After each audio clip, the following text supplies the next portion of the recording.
Salut à tous, bienvenue sur Increase Your Capacity, le podcast où l'on parle de développement chez les jeunes sportifs. Pour ce nouvel épisode, j'ai le plaisir de recevoir Sébastien Rattel. Sébastien, c'est notre deuxième épisode ensemble. Il en restera donc un dernier.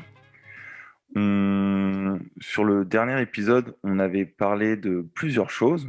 Aujourd'hui, je voudrais qu'on aborde d'autres sujets que tu as abordés aussi dans ton livre. Là, ma première question, c'est est-ce que le jeune, il est endurant?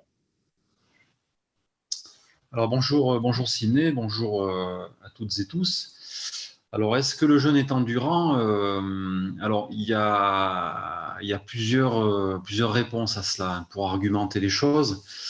Alors si un enfant est amené à courir avec un adulte par exemple et que voilà les deux personnes courent à la même allure, à la même vitesse.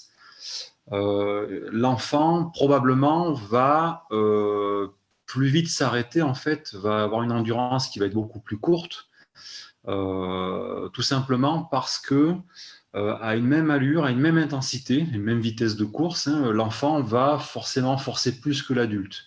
Parce que l'enfant a une vitesse, par exemple, maximale aérobie qui est beaucoup plus faible que celle de l'adulte. Hein. Donc, ça veut dire qu'à une allure donnée, l'enfant va se situer à un pourcentage plus élevé de sa VMA que ne va l'être l'adulte. Donc, ça veut dire qu'au niveau physiologique, au niveau cardiaque, par exemple, la fréquence cardiaque d'exercice va être plus élevée chez l'enfant. Son métabolisme va être beaucoup plus important, donc du coup, l'enfant va forcer plus que l'adulte. Après, sur un plan biomécanique, hein, en tout cas sur un plan plutôt anthropométrique, on sait très bien que l'enfant a des segments beaucoup plus courts, il a des jambes plus petites, hein, donc en fait, il va devoir faire plus de pas, avec une fréquence gestuelle plus importante, avec une distance par cycle, on va dire, par enjambée qui va être beaucoup plus petite. Donc forcément, l'enfant va devoir compenser par une fréquence plus importante parce qu'il aura une distance par pas, par enjambée qui sera plus petite. L'enfant, on sait très bien aussi qu'il est moins bien coordonné, qu'il a il a des qualités de renvoi et de rebond qui sont moins efficaces, à savoir que l'enfant, lui, il utilise beaucoup moins en tout cas, il a une moins bonne capacité à utiliser son cycle étirement-détente parce qu'il a une compliance musculo-tendineuse qui est beaucoup plus importante. Donc, ça veut dire qu'il a une moins bonne capacité à restituer l'énergie élastique qui s'emmagasine dans le système, dans le système musculo-tendineux, donc lors de chaque cycle étirement-détente. Ce qui fait que ses qualités de rebond sont moins bonnes. Donc, tout ça, hein, si on résume les choses, c'est que l'enfant, il va plus vite se fatiguer, donc son endurance va être beaucoup plus faible que celle de l'adulte. Sur un plan métabolique, voilà, là, on sait très bien que l'enfant, il utilise beaucoup mieux son métabolisme aérobie, il utilise beaucoup mieux l'oxygène, en fait, pour reformer l'énergie, reformer ce qu'on appelle l'ATP, l'adénosine triphosphate. Donc, sur un plan métaboliquement, l'enfant, il est apte à tenir des efforts de longue durée. Maintenant, sur un plan biomécanique, c'est là où il va être beaucoup plus limité et donc il va devoir interrompre l'effort plus tôt que l'adulte.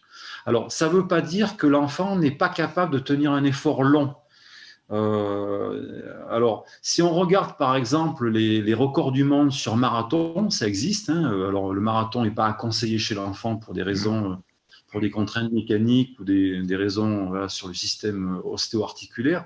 Mais en tout cas, on sait qu'il y a des records du monde sur marathon entre l'âge de 5 ans et l'âge de 90 ans, ça par année d'âge et par sexe. Et alors, si on prend le record du monde, par exemple, sur marathon à l'âge de 11 ans, c'est un Américain qui s'appelle Paul Wesley qui a réalisé en 1969 un record du monde sur marathon en 2h47, en 2h47 minutes, à l'âge de 11 ans, ce qui est incroyable. On prend n'importe quel adulte, sauf voilà, des adultes qui s'entraînent voilà, régulièrement en endurance au quotidien. Mais on prend un adulte lambda ne fait pas 2h47 sur marathon. Donc, si l'enfant s'entraîne un petit peu, s'il a vraiment une bonne capacité métabolique aérobie, et voilà, si vraiment il s'entraîne à courir et à avoir une bonne efficacité au niveau de ses gestes, ses mouvements, l'enfant, il peut avoir des bonnes performances, il peut tenir des efforts longs. Alors, je ne dis pas qu'il faille proposer des efforts de type marathon, ce n'est pas mon discours, mais c'est tout simplement pour dire aux auditeurs que l'enfant, lui, il peut tenir des efforts de longue durée, mais il ne sera pas aussi performant qu'un adulte, sur ce type d'épreuve. Hormis ces exceptions-là, voilà, 2h47, hormis quelques exceptions, mais en règle générale, voilà, l'enfant, lui, ne sera pas aussi performant en endurance, en tout cas sur une performance aérobie que l'adulte lambda. Si je comprends bien, et tu me diras, en gros, l'enfant, quelque part, il n'est pas très efficient donc, dans ses mouvements, dans son efficacité pour bouger. Par contre, il arrive à beaucoup mieux utiliser sa filière aérobie. Et donc, c'est ce qui lui permet, on va dire, d'être endurant. Mais, ouais, il n'est pas efficient, donc il perd beaucoup d'énergie, on va dire bêtement. Et je dis bien bêtement, c'est entre guillemets. Et, euh, et puis, il a souvent, moi je pense à moi quand je les ai, les gamins, ils se perdent aussi, ils n'arrivent pas à se concentrer très longtemps. Donc, les efforts endurants, ça va les ennuyer en fait. Mais sinon, en gros, c'est un peu ça. J'ai bien compris le. Tu as très très bien résumé les choses. Voilà, il y a une moins bonne efficience au niveau technique, au niveau mécanique chez l'enfant. C'est ce qui le limite finalement sur des efforts prolongés de type endurance. Et sur un plan métabolique, il n'y a aucun souci, l'enfant est capable voilà, d'utiliser efficacement son métabolisme aérobie pour reformer l'énergie.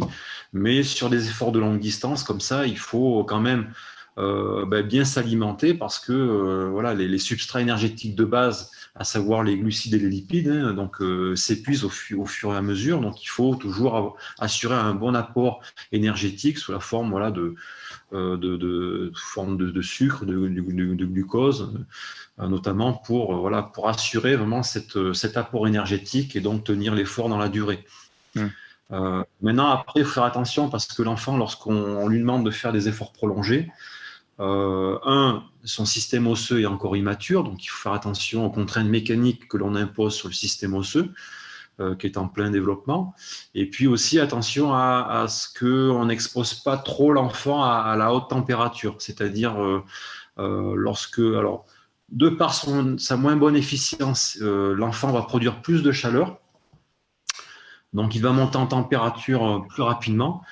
Et en plus, si on l'expose à la chaleur, on sait très bien que l'enfant a un rapport surface corporelle rapporté au poids qui est plus élevé que celui de l'adulte. Ça veut dire que la surface d'échange ou la surface d'absorption de la chaleur chez l'enfant est beaucoup plus importante rapportée au poids que l'adulte. Donc ça veut dire que si on l'expose au chaud, il va absorber beaucoup plus la chaleur. Même chose pour le froid. Si on l'expose au froid, il va absorber beaucoup plus le froid.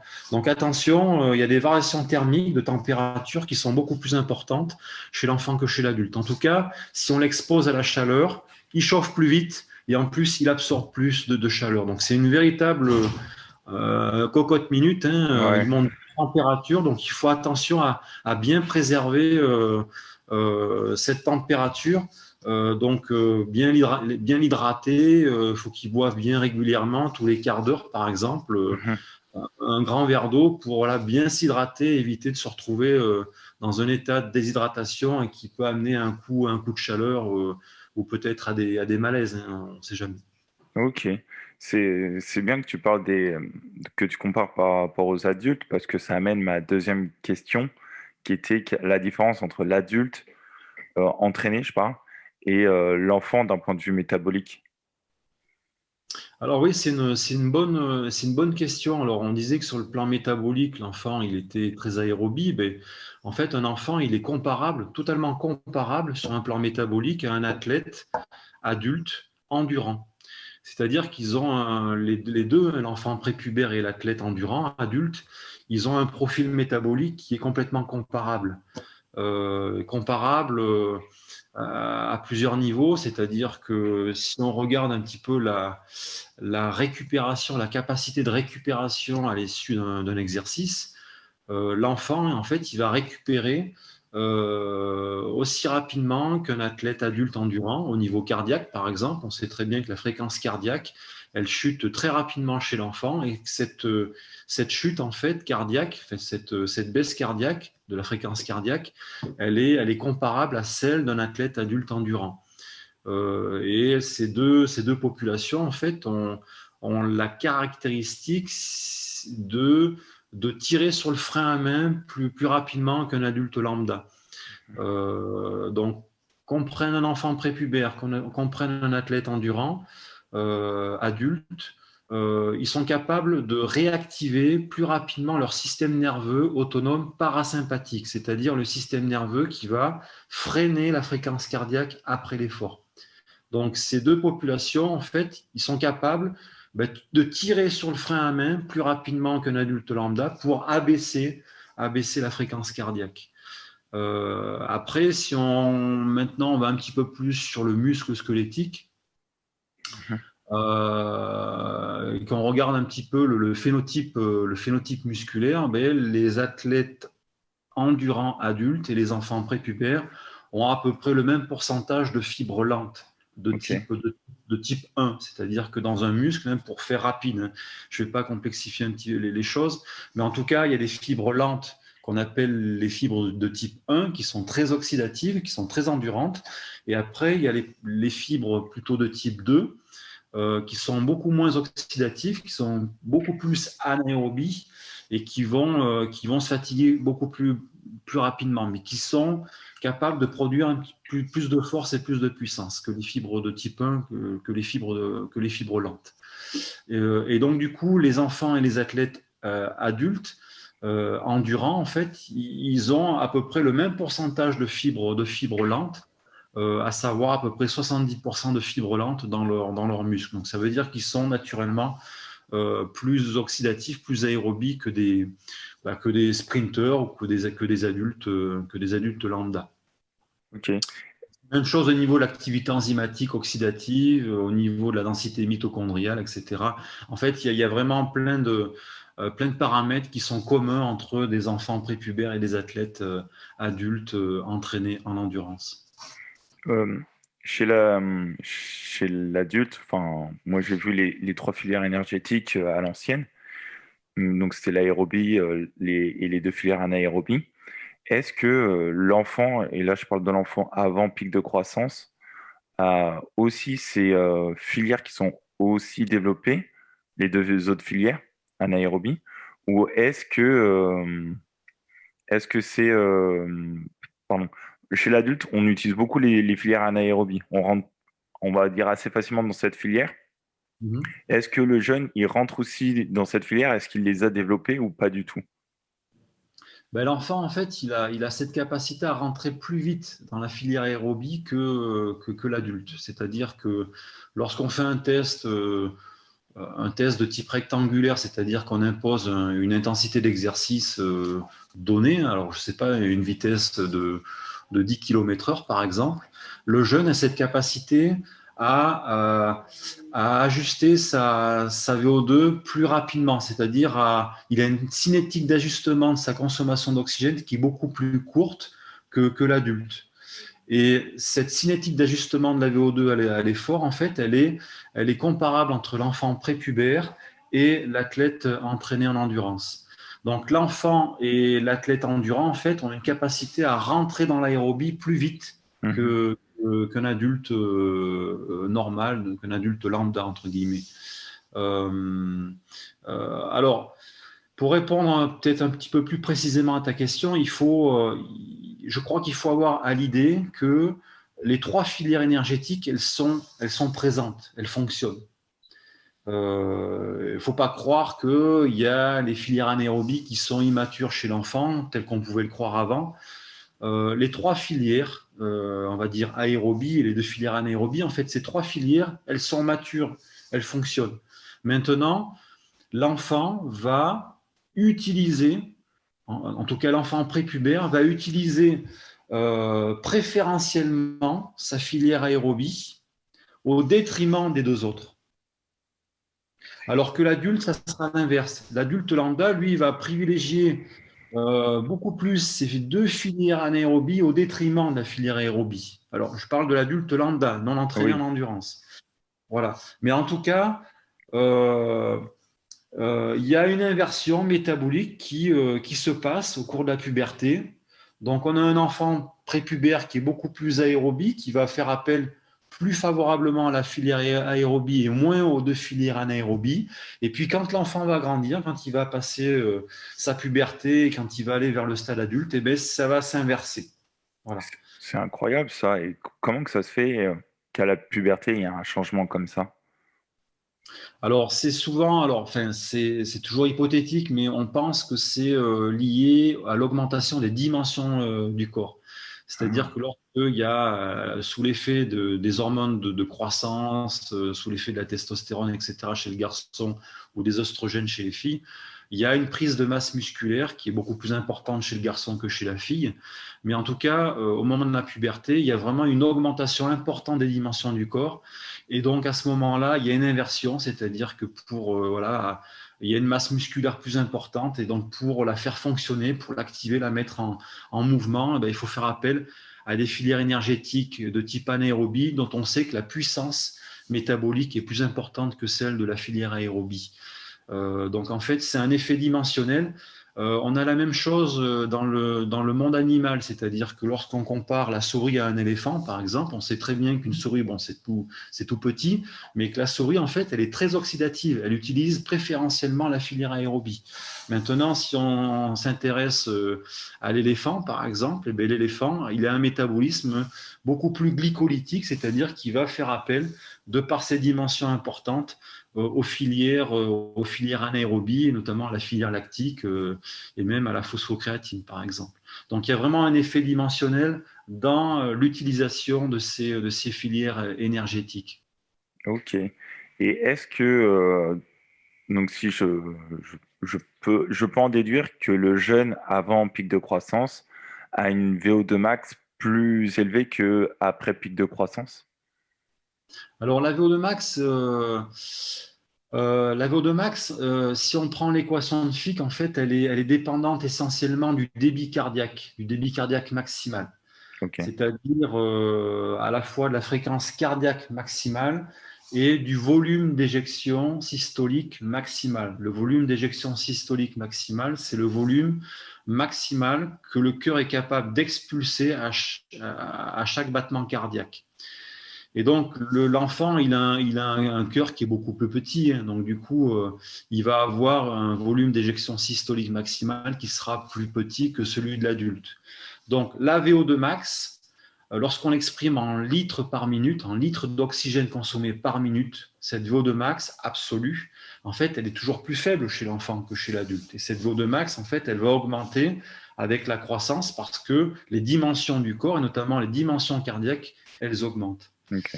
Maintenant, lorsqu'on exprime la VO2 max par kilogramme de poids corporel, alors pourquoi on l'exprime par kilogramme de poids corporel? Pour comparer plus équitablement des individus de dimensions corporelles différentes. Donc c'est le cas entre l'enfant et l'adulte. Donc lorsqu'on normalise cette VO2 max par kilogramme de poids de corps, cette VO2 max, chez le garçon, elle a tendance finalement à se stabiliser. Chez la fille, elle a tendance à diminuer parce qu'il y a une prise de masse grasse, notamment au cours de sa puberté. Il y a aussi, au moment de la puberté, il y a un taux d'hématocrite qui a tendance à diminuer chez la fille. Donc moins de globules rouges, on va dire, sur le volume sanguin total chez la fille. Donc il y a une capacité de transport d'oxygène qui est diminuée chez la fille post-pubère. Et puis après, il y a aussi un effet activité physique. La fille aurait tendance à faire moins d'activité physique au moment de sa puberté que le garçon. Donc il y a un effet aussi peut-être activité physique sur cette baisse de VO2 max rapportée au poids total. Donc après, bon, la VO2 max, on raisonne beaucoup par rapport à VO2 max, mais je pense qu'il ne faut pas voir que par VO2 max. Il y a dans la performance aérobie, il y a aussi l'endurance, c'est-à-dire la capacité à maintenir un effort prolongé à un pourcentage donné de VO2 max. Ça, c'est l'endurance. Et puis après, il y a le coût énergétique. On en revient à la technique, en fait. Le coût énergétique, il est plus élevé chez l'enfant, notamment sur des activités de locomotion telles que la marche ou la course à pied. Ce coût énergétique est plus élevé chez l'enfant parce qu'il a une coordination moins bonne. Mais après, ce coût énergétique, il a tendance à diminuer au cours de la croissance parce que voilà, l'enfant s'entraîne, il est beaucoup plus efficient. Donc, naturellement, la performance aérobie va augmenter. D'accord. Je voulais qu'on parle aussi des travaux d'Anthony, que j'ai eu en podcast dernièrement, à qui je fais un coucou s'il nous entend. Et je voulais que tu nous parles un peu aussi de ce qu'il a fait, de ce que tu en penses de tout ça. Alors Anthony, oui, c'est un étudiant, donc pour resituer par rapport aux auditeurs, Anthony, il est actuellement doctorant donc, au sein de mon laboratoire et donc il travaille sur les activités on va dire de nature enchaînée, c'est-à-dire et de longue durée. Donc il Les s'intéresse raids multisports, et il est avec la Fédération française de triathlon. exactement. Donc, il s'intéresse au triathlon, aux raids multisports de nature enchaînés. Donc, c'est des épreuves plutôt de longue distance. Et c'est vrai que ce sont des épreuves qui sont très peu étudiées chez les jeunes. Alors même qu'il y a de plus en plus de jeunes qui sont amenés à pratiquer des efforts de longue durée, tels que des trails, tels que voilà, des raids multisports de nature, tels que du triathlon, etc. Donc, en fait, là, on travaille avec la Fédération française de triathlon. Et donc, on a pour mission voilà, d'étudier un petit peu plus l'impact de ce type d'épreuve d'endurance sur les réponses physiologiques des jeunes pratiquants. Tout ça dans l'optique d'essayer d'optimiser les règlements sportifs au niveau de la fédération et d'essayer voilà, d'optimiser finalement de ce qu'il y a à proposer auprès de ces jeunes sur un plan sportif. Alors, ce que l'on trouve, on trouve des résultats intéressants parce on a eu l'occasion voilà, d'étudier les réponses cardiaques, les réponses neuromusculaires, les réponses ventilatoires, l'hydratation, la régulation des électrolytes, des marqueurs de la fonction rénale. Donc, on a une approche assez globale, finalement assez holistique. Et ça, c'est intéressant parce que dans la recherche, on a toujours tendance un petit peu à regarder uniquement sur une fonction. Là, on a l'avantage d'avoir une vue beaucoup plus généraliste de ce qui peut se passer dans l'organisme à l'issue d'efforts très, très prolongés.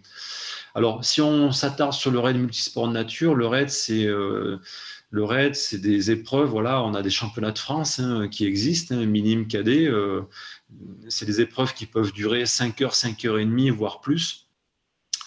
Et les raids, en fait, ce sont des épreuves qui consistent à enchaîner des activités de nature à poids porté, non porté. Donc, il y a du VTT, il y a du kayak, il y a de la course d'orientation, il peut y avoir du roller. Donc, ça peut se faire sur une journée ou bien sur plusieurs jours, sur 2 jours par exemple, où on a les championnats de France UNSS aussi qui se passent sur 2 jours. Et donc on a eu l'occasion voilà, de mesurer, en tout cas d'évaluer l'impact des raids de 5h30, 6 heures sur toutes les fonctions que j'ai évoquées. Et globalement, on a très peu de fatigue musculaire, on a une réponse ventilatoire qui est faiblement altérée.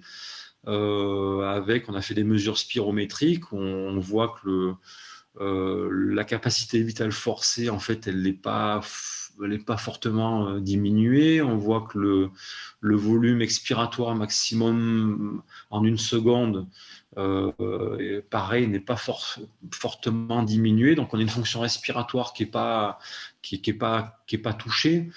Donc, en fait, au niveau cardiaque, on a un peu de fatigue cardiaque, mais c'est pas excessif par rapport à ce qu'on peut voir chez les adultes. Mhm. Donc, globalement, l'hydratation aussi On a des jeunes voilà, qui sont entraînés, certes, hein, mais qui arrivent à bien s'hydrater au cours de l'effort, ça ne leur pose pas de problème. Ils s'hydratent régulièrement par expérience. Ils ont des électrolytes qui ne changent pas beaucoup, c'est-à-dire que si on regarde le sodium, par exemple, le sodium ne diminue pas beaucoup. Donc, on n'a pas de cas d'hyponatrémie, hein, qui peut être oui, un risque aussi pour le système nerveux, pour le système rénal, etc. Donc, on n'a pas de cas d'hyponatrémie, on a un taux de sel qui reste relativement constant. Les marqueurs de la fonction rénale aussi ne sont pas beaucoup modifiés. Donc, quelque part, voilà, des jeunes qui s'entraînent sur ce type d'épreuve ont assez d'expérience pour bien réguler leur effort, pour bien s'hydrater, pour gérer leur effort. Et puis, c'est vrai que le fait d'avoir des activités à poids porté, non porté, avec des activités qui sont vraiment variées, ça peut être une façon voilà, de bien promouvoir l'endurance et l'aérobie chez les jeunes en préservant finalement leur intégrité physique. Donc, quand on parlait d'endurance tout à l'heure, pour moi, c'est une bonne façon voilà, de proposer de l'endurance sous cette forme-là à des jeunes pour les faire évoluer, pour les faire progresser sur le plan aérobie. Et c'est un petit peu ce qui se passe aussi dans les méthodes d'entraînement d'aujourd'hui. Et c'est l'avantage du triathlon, parce que le triathlon aussi a l'avantage de proposer voilà, le vélo, du cyclisme, de la natation, de la course à pied. Encore une fois, on est sur les activités à poids porté, non porté. Donc en fait, on est capable de développer l'aérobie tout en préservant finalement les contraintes qu'on peut avoir sur le système ostéo-articulaire, notamment sur la course à pied. Mhm. Donc, c'est le principe voilà, des méthodes croisées où on fait du run and bike, par exemple, c'est-à-dire on court, après on va sur le vélo, on recourt, on peut passer par deux, par binôme. Tu vois un peu l'esprit en fait, c'est de pouvoir essayer de varier et puis ne pas faire que de la course à pied dont on sait que sur la durée, ça peut être maléfique sur le système ostéo-articulaire.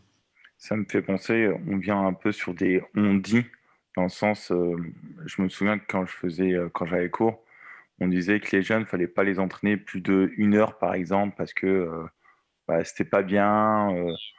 Et en fait, via ce qu'a fait Anthony, on peut voir on peut les entraîner longtemps. C'est juste qu'il faut varier l'entraînement pour garder leur attention. Mais sinon, on peut les entraîner longtemps. Ils ont les capacités, on va dire, de le faire, en gros. Oui, ils ont les capacités. Maintenant, je crois qu'il faut encore une fois revenir sur la notion de plaisir, parce que le plaisir va conditionner la motivation et l'engagement dans l'activité. Et le fait voilà, de varier des activités, c'est plutôt une bonne chose pour l'enfant en plein développement. Et puis, c'est une façon pour lui de découvrir différentes activités. Alors, le triathlon n'a pas ce problème-là, parce que voilà, le triathlon propose 3 disciplines. Mais c'est important de varier les disciplines justement pour développer la motricité de l'enfant et lui permettre voilà, d'être beaucoup plus efficient pour la suite et Ouais. finalement augmenter le rendement dans son sport, son efficience. Mais en tout cas, il faut passer voilà, par le développement de la motricité, par le développement des habiletés motrices. Et donc, voilà, le triathlon a cette vertu de pouvoir diversifier les approches par 3 disciplines. Tout comme le raid multisport de nature. Donc c'est vraiment une bonne solution là, pour promouvoir les activités aérobies tout en développant la motricité et la diversification aussi, la diversité pardon, permet voilà, d'augmenter le plaisir et la motivation et l'engagement de l'enfant dans des efforts de longue durée, prolongés. On a parlé de l'endurance chez les jeunes. Et maintenant, je voudrais qu'on vienne, c'est surtout sur les efforts, on va dire, euh, intermittents. Est-ce qu'il vaut mieux faire des activités, on va dire, continues ou intermittents? La question est Alors, plutôt là. ouais, c'est une bonne question aussi. Alors, l'intermittence, c'est une façon aussi de bien promouvoir l'aérobie, hein. On pense souvent que l'intermittence, c'est, voilà, on sollicite essentiellement l'anaérobie, Hmm. mais quand on fait de l'intermittent, quand on est amené à répéter des efforts comme ça, même de courte durée, quand on fait du court-court, par exemple, quand on fait du 10-10 ou du 15-15 ou du 20-20, c'est-à-dire 10 secondes d'effort, 10 secondes de repos, 10 secondes d'effort, 10 secondes de repos, si on est sur du court-court à des intensités entre 100 et 130% de la VMA, donc sur les intensités au-delà de la VMA, on sollicite véritablement la VO2, la consommation d'O2 et même la consommation maximale en oxygène. Donc en fait, même sur du court, à des intensités élevées entre 100 et 130% de la VMA, on est capable voilà, de développer le métabolisme aérobie et donc forcément d'optimiser la performance en endurance. Donc il ne faut pas croire que l'intermittent, voilà, c'est que de l'anaérobie. Il y a de l'aérobie. Et là, l'intermittent, l'avantage que ça peut avoir, c'est que ça se rapproche de l'activité spontanée d'un enfant prépubère. Parce que quand on regarde un enfant prépubère, ne serait-ce dans une cour de récréation, ben, il sprint, il s'arrête, il sprint, il s'arrête, donc il fait de l'intermittent naturellement. Donc en fait, si on lui propose une activité qui est dans sa nature finalement, qui correspond à son activité spontanée, il n'aura pas de mal à la faire, à la pratiquer. Et en plus, sur l'intermittent, comme ça, où il y a des phases de récupération, on sait que l'enfant prépubère, il récupère très vite. Donc forcément, il est capable là, d'enchaîner plus facilement des efforts à intensité même élevée qu'un adulte. Parce qu'il est, encore une fois, aérobie. Donc moi, je dirais que chez un enfant prépubère, si on veut vraiment l'inciter à pratiquer, à faire de l'aérobie, l'intermittent, ouais, c'est une bonne manière de s'y prendre. Alors, il ne faut pas faire que l'intermittent, parce que c'est quand même des efforts quand même qui sont un peu poussés, qui sont à intensité élevée.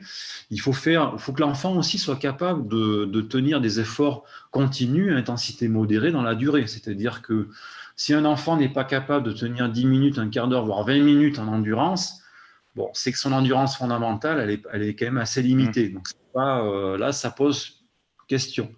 Donc, je pense qu'il faut quand même vérifier que l'endurance générale fondamentale soit correcte.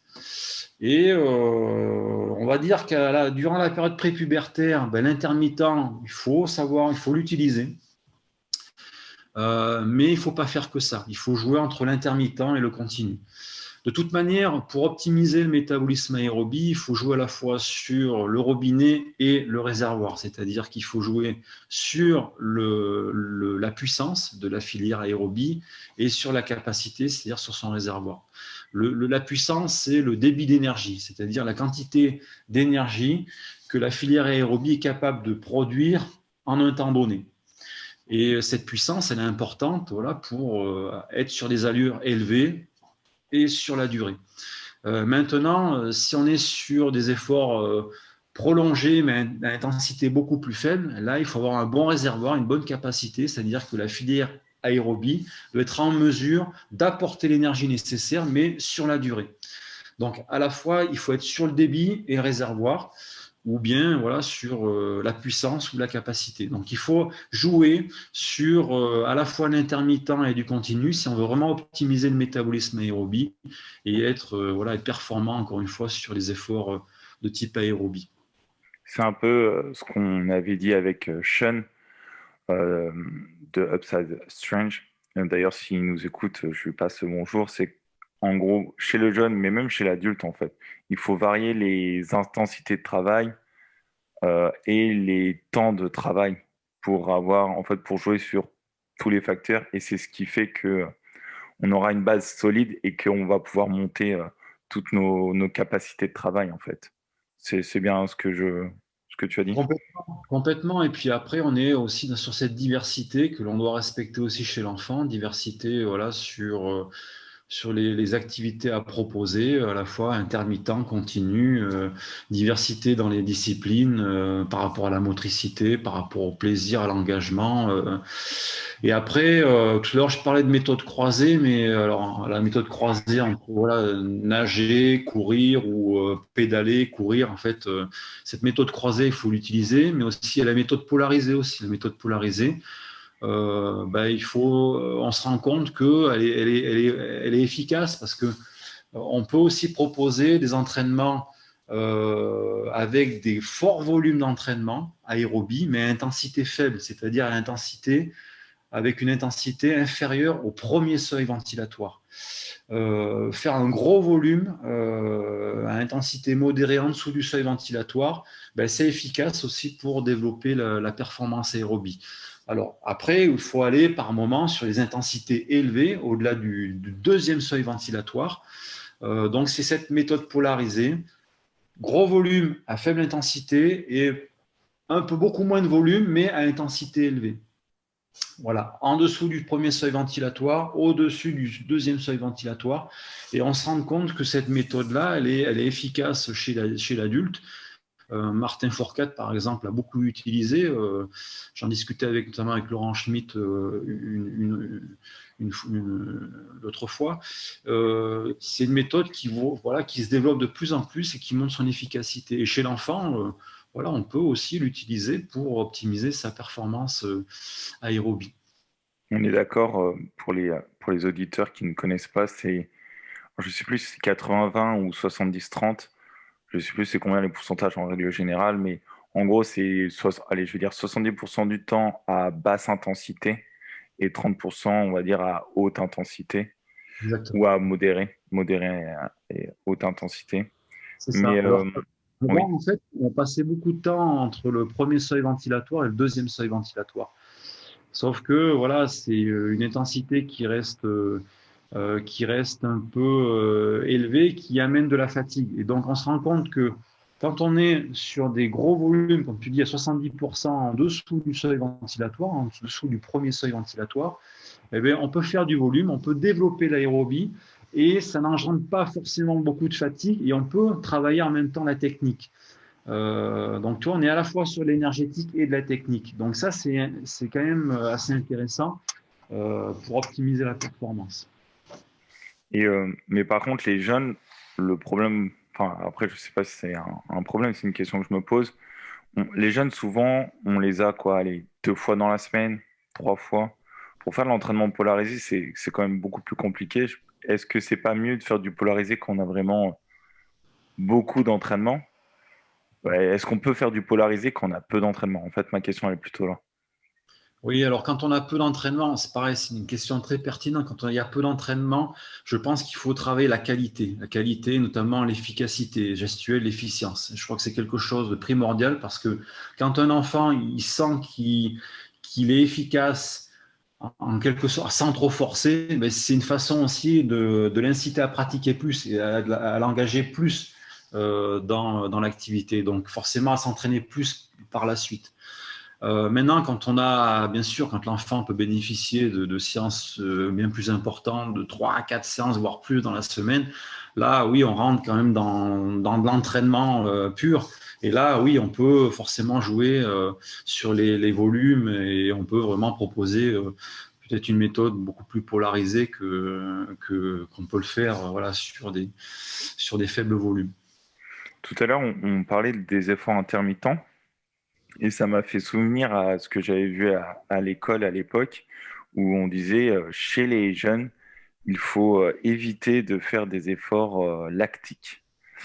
Et je voulais que tu nous en parles aussi de cette croyance, on va dire. Est-ce que tu peux nous en parler?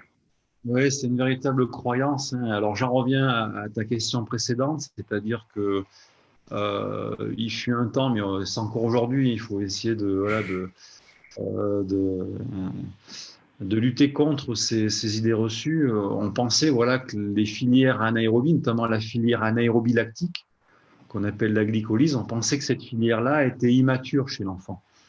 Et donc, on se disait, bah, puisqu'elle est immature, bah, il y a pas lieu finalement de proposer des efforts de type lactique parce qu'on ne peut pas la mobiliser pour assurer la resynthèse énergétique, etc. Et comme je te disais précédemment, les trois filières existent, elles sont matures, elles sont présentes, elles sont là. Sauf que l'enfant, il va faire appel majoritairement à l'aérobie et beaucoup moins aux filières anaérobies. Euh, alors, maintenant, quand on revient un petit peu sur les travaux, les premiers travaux d'Erickson dans les années 70, euh, et on réanalyse leurs données, ben, on se rend compte que finalement, la filière lactique, elle n'est pas immature. Elle est présente chez l'enfant et on peut l'entraîner. C'est-à-dire que toute filière énergétique est entraînable. Mhm. Il n'y a aucune raison finalement de ne pas pouvoir développer ou optimiser finalement le fonctionnement de ces filières énergétiques. Une filière énergétique, c'est voilà, c'est un métabolisme et tout métabolisme peut être modifié. Et ce qui est incroyable, c'est que il existe une étude qui date des années 70, qui a été publiée en 1973 par l'équipe suédoise d'Ericsson et Saltin, Ok. et qui montre clairement qu'au bout de 6 semaines d'entraînement, un mois et demi, hein, un mois et demi c'est court, hein, à raison de 2 à 3 séances par semaine, en proposant justement de l'intermittent, notamment de l'intervalle training, proche de la fréquence cardiaque maximale.